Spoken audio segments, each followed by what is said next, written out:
Hello, everybody, and welcome to the 2016 PMI Global Congress here in beautiful and very sunny San Diego. With me is Kim Wasson. Hello, Kim. Good morning, Cornelius. Hi. How are you doing? How's the Congress so far for you? It's wonderful. It's wonderful. The keynote was incredible. Yeah, I enjoyed it very much as well. We've had you on the program before, right? I have been on the program before, indeed. So glad to meet you in person here at the Congress. So you are a speaker. One unhappy person can ruin your beautiful plan is the title of your presentation. And in the abstract, the first sentence you say is just one unmotivated person on your team can bring everything crashing down. Can you elaborate on that a little bit? I can. Emotional contagion is a fairly new concept in management psychology, but this is what it is. One person's unhappy and it becomes catching. Kind of right? like a virus. It is very much like a virus, and it moves really quickly. And so it's very important to catch it at the beginning and try to keep everybody motivated, because once one person's unmotivated, pretty quickly the next person's going to be, because they have to work with the unmotivated person, right? And it just spreads through your team very quickly. I think at the heart of your presentation is the book by Daniel Goleman, which he published about 20 years ago, called Emotional Intelligence, Why It Can Matter More Than IQ. You reread it, right? I reread it. I hadn't read it for almost 20 years, and I had a coaching client who had to read it and said, I don't understand how this has anything to do with project management. So I reread it and was very pleased to see that all the things that I've learned practically have a basis in some really deep research. So this is good stuff. It really is that it's not just about the process, and it's not just about the rules. It really is about establishing some kind of a relationship with people so that you can understand them and communicate effectively with them. Emotional intelligence for project managers, that is the subtitle of your particular presentation. Can you define emotional intelligence for our listeners? Is it possible? Yeah, I don't Do you know. have to read the book? Yeah, well, the book never defines it. The book is really? the definition. Wikipedia has a good definition of it, and the basics for project managers are understand what makes people around you tick, understand what motivates them, understand what their goals are, and understand your own, and then be able to recognize and label emotions. Labeling is very important in his book, but it's always important to have a name so that you can move forward on something. And then to communicate effectively with people based on that understanding. The main part of your paper, and I assume presentation as well, talks about building relationships and understanding your team. Yes. How does that relate to my success on projects? That's a very important piece of this. So there's a balance between projects, between process and people. If there are no people, you don't have a project, right? You have a piece of automation. And so and when I started, I was very focused on the process side of projects, and I spent my days thinking if everybody would just do their job. Or if everybody would just follow my Microsoft project just schedule, do it. then we'd have a great project. Yes. But I shouldn't have to nag. But the fact is, everybody has different priorities, and part of our job as project managers is to make our priorities their priorities, and you don't do that by shouting at them. You do that by understanding them and what makes them tick. Your project's not going to move forward if they don't think that what you're doing is important and that the pieces are important. And so understanding the people and having those relationships and seeing when things go wrong because they're willing to tell you, which is not always the case, right? Especially if you're working, software engineers are famous for optimism, right? I can finish it. It'll be done tomorrow, no problem, right? And to get the information that leads you to the understanding that no, it's not going to be done tomorrow. They have to trust you. You have to have a relationship so that people can talk to you and know that they're going to get some good action and not just get beat up because they're not part of working on the schedule. All right. You break down the building of relationships and understanding your teams into various areas: goals, learning style, motivation, skills matching, and tools. And we want to go and look at each of these individually, one by one. So let's begin with the goals. What is the relationship between goals and emotional intelligence? There are a couple of them. One of them has to do, we heard it this morning in the Afterburner talk, that you need to align people with the goals of the project. Okay. That means, first of all, you have to know the goals of the project, right? Because they're not, who's going to follow them if they don't know what they are?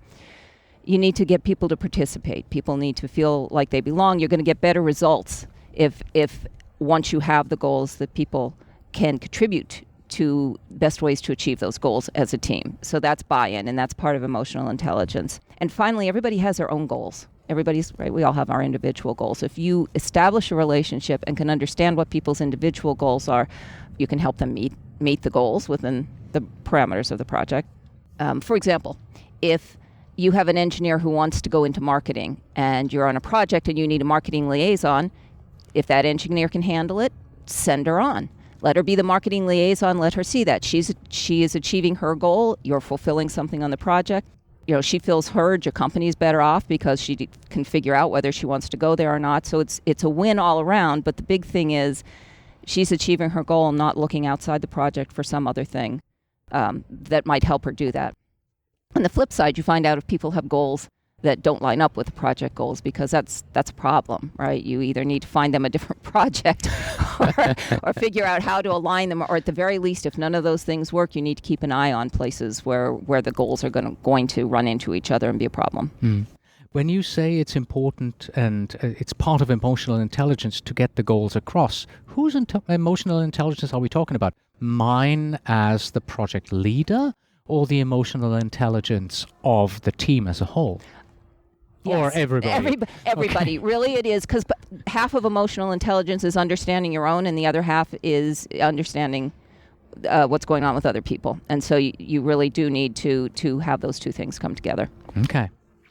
Then we're moving on to learning style. How important is it for a project manager to understand learning styles? I think that it is an incredibly powerful tool for something so simple. That you could certainly operate without it, but I think you operate much more effectively if you understand what they are. They're very easy. It's very easy to tell what your own and other people's learning styles are.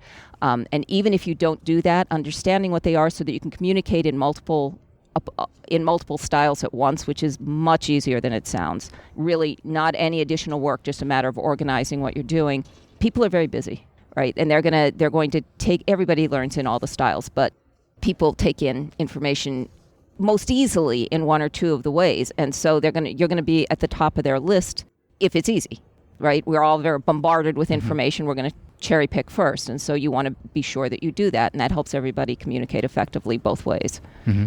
And just to be absolutely clear, when we talk about learning styles, we normally talk about how do you best learn? How do you best study for something? For example, preparing for your PMP exam. In this particular environment here, we're talking about how do I, as the project manager, understand the learning styles of the people on my project so that when I communicate project information to them, I do it in such a way that it is easy for them to grasp and take in, That right? is exactly it. That's what we mean in this case by learning style. There will be people on your team, for example, who will never read an email. So it does you no good to send it out. Their learning style may be auditory, so you want to pick up the phone and tell them. If you need something from them, you don't send them an email, you pick up the phone, because that's what works best for them. They may ignore your email for days, and while someone else is calling them on the phone and getting what they need from them. And so it really is like that. It really isn't that people ignore you or people can't take in the information, but you want that immediate reaction. That's going to come by making it easy. Mm-hmm. How do I get to know the learning style of my team members? Do I just ask them? You can learn by observation very quickly. Okay. There are very, very clear markers of learning styles for people. And what about virtual teams? I mean, everybody is now virtual. I have team members all over the world. How do I address learning styles and communication styles there? Some of that is observable, but I actually do ask them. I ask my point people, I explain what they are, and most people really like to play with this stuff, right? It's like any survey. Everybody likes a survey, right? And there are surveys, there are online surveys, but people know when you explain it to them, and they'll tell me, that people are pretty forthcoming. I always tell them mine first, never require any of it, but yeah, sometimes when you're remote, it's easier to just ask. Okay. So those were the first two, goals and learning style. Moving on to motivation. I think we heard that again We did hear that this morning. In the Afterburner keynote there. when he gave the example of some people coming after the mission saying, I had no idea why we were doing this mission, right? So the motivation lines up nicely with that. It does, and with goals, right? Because I think in the military, people are much more highly motivated by the goals, right? Of their missions, yes. Yes, and certainly those missions with their life on the line, but also the entire culture supports here's what we're going to do. Okay, everybody do it.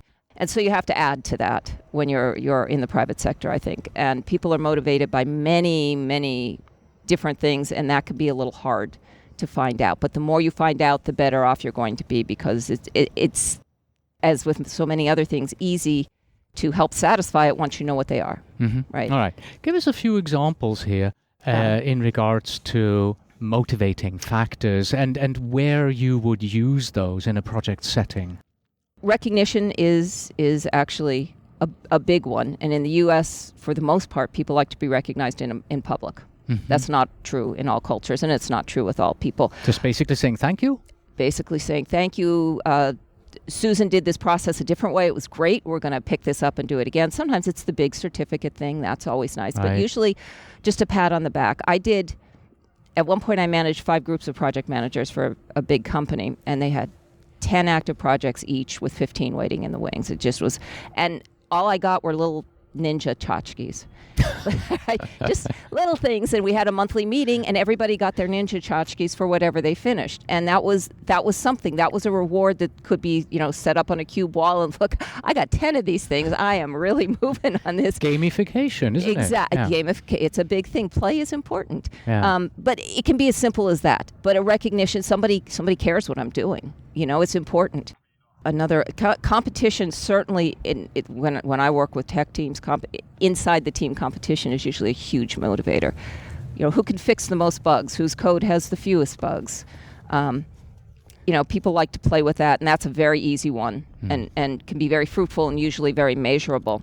And what about salary? Salary, it's very motivating to some people, but the average number of paychecks after a raise that continue to motivate people, 2. Really? It's very, very small. People are very motivated by it, as we as project managers often don't have a lot of control other than, true. Awards at the end of a project or something, and contributing to good reviews.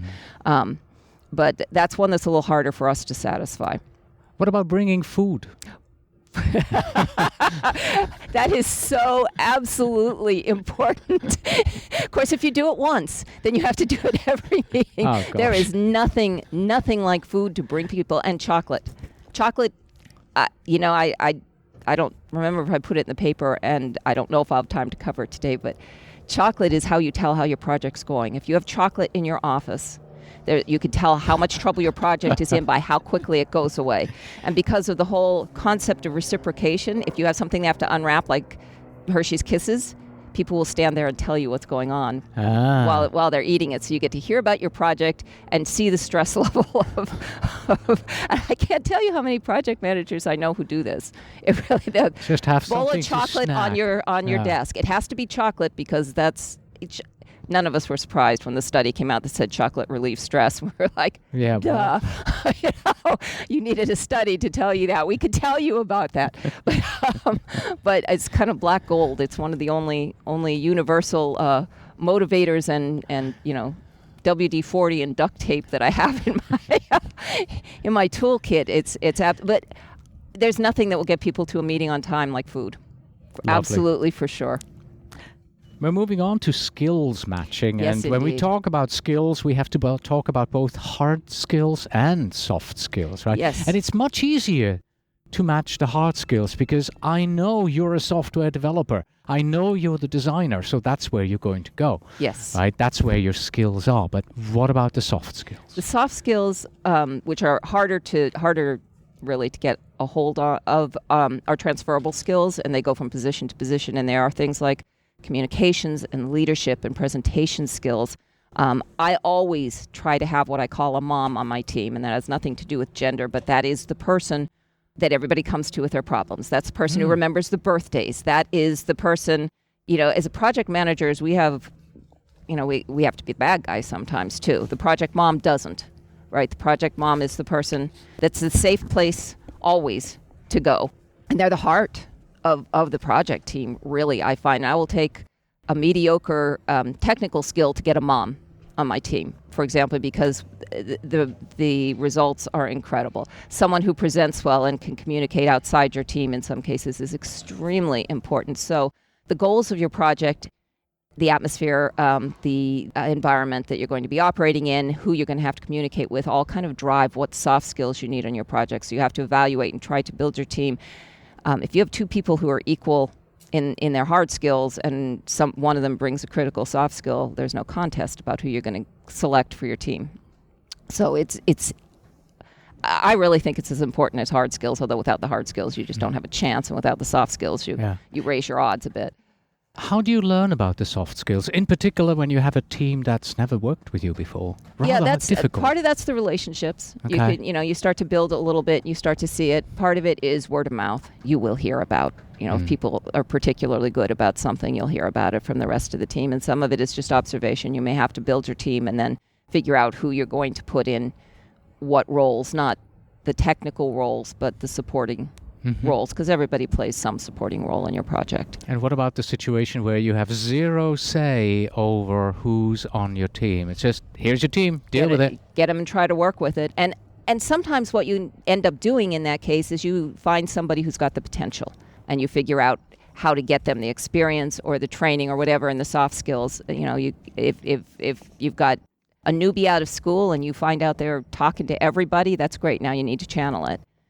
All right. So building relationships, understanding your team. We've looked at 4 areas: goals, learning style, motivation, skills matching, and of course, here comes the big one that project managers are always wanting: tools. Yeah. So what tools are we talking about? Or let's begin with something else. How will tools help us? They provide a supporting role. Learning styles, actually, I consider a tool. Okay. So that's there. Some things like Myers-Briggs, that you have to be a little cautious with using something like that. But they do help your team get a better understanding of each other, at least for the point in time, because those things can change on a day-to-day basis for a lot of people. But they will get team members talking. They will get people in a position of, it's not that you don't like me, you're an introvert. I get it. I understand. Okay. I can work with that. I see why it is that my standing over you is driving you crazy because you're a J and not a T or whatever it is. I mean, it's a good starting point. It's a good talking point, things like the Myers-Briggs. Meetings, I consider a huge tool, especially for this emotional intelligence piece of our job. You see how people interact. You get to guide those interactions. If you do things right, if you follow the rules, right, you send out the agenda the day ahead of time. I was just going to go for that. So you're thinking if you do the meeting set up right, so the technical side of getting the meeting going and doing, then you have to focus more on the emotional side of the meeting. Yes. Understanding, seeing who's talking, who's not talking, who is providing input, who is holding back. Do you feel any animosities between people? So that's where you would look at in regards to emotional intelligence in the meetings. Exactly. So the technical setup is important, but you can get so much more out of them. Another example you have in here is time management and reminder systems. Yes, how does that help me in emotional intelligence? Well, it's not really so much your time management and reminders, but helping encourage people on your team to have their own systems. Because, we're driving people to do that. We don't want to do that for them. We don't want to be nagging at them every minute of the day. But when you look at things like learning styles, you realize that time management systems are very personal. And so you can help guide your team to do things in their learning style, right? If they're trying to do, if they are tactile, they need to touch things. So trying to do everything online is probably not working for them, and you can make those suggestions. Write it on the whiteboard. And check it off. How does that work for you? So that gets you a little more out of it, and it makes them feel more in control. And that is a really powerful thing for people on your team, with all the things that we're talking about this morning, with the afterburner, with the task saturation or the information overload, to be able to focus effectively and feel like you're in control and not having just things just roll you over is very important, and it really helps the emotional health of your team for each person to feel like they have that kind of control. But one size doesn't fit all is the problem. You have to be, recognize that and try to point them to where they can get something in place that works for them. Mm-hmm.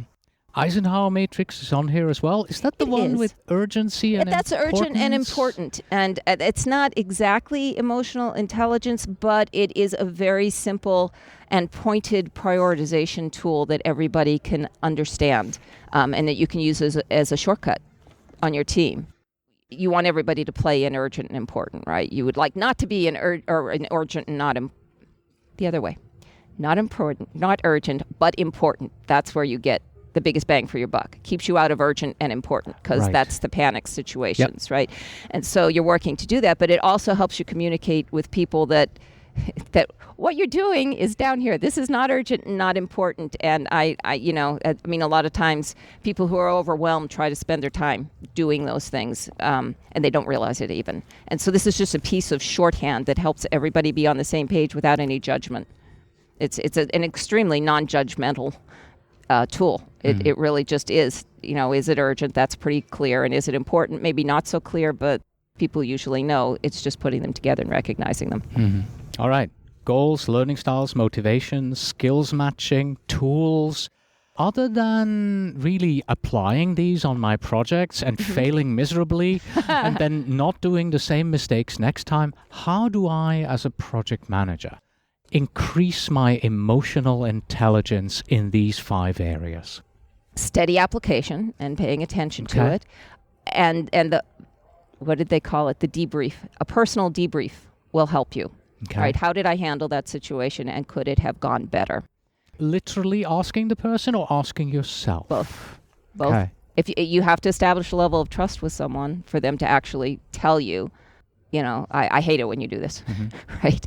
But that's part of the relationship building that you want to do. And so, like everything else, you do what I very politically incorrectly call a postmortem on a regular basis. And I do that, if I come out of a meeting and it didn't go well, I am all over, dissecting it and what did I say and what didn't go well and where was the turning point where I lost this person. And you really have to pay attention to it just like you do the process. Right. You're probably saying that so that I know that after this interview, we're going to do a postmortem, right? Yes, absolutely. Very important. Got it on my list. Absolutely. Are there any trainings available for project managers and emotional intelligence specifically? Have you heard of anything? I have not, other than there are learning styles training. Okay. ICD does a fair amount of that, and they actually have all the neurological data behind it, but they have a lot of applications of it. That's the only place that I have really seen any of this. I would love to see more of it, because I think it's becoming an increasingly recognized important part of what we do. Okay. Right. Give us your conclusion. Give us your recommendation for our listeners, for the project managers out there. How do they improve their emotional intelligence? What can they do right now on their projects to make things hopefully go a little bit smoother? Stop by each person's cube or call them if they're remote right away. And just talk and ask them, how are things going? Stop by on Monday morning and say, how was your weekend? You will find more out about what motivates that person by their answer to what happened over the weekend than any other question that you can answer. And then try to figure out from that, what are they looking for from you? If they're going skiing, maybe they're looking for some excitement. If they're, reading a book, maybe, they need a little piece of calm in their life. So that's the one thing that you could do immediately, is just go say hello and ask them that question. Excellent. Kim, thank you so much for being on the program. Thank you for having me.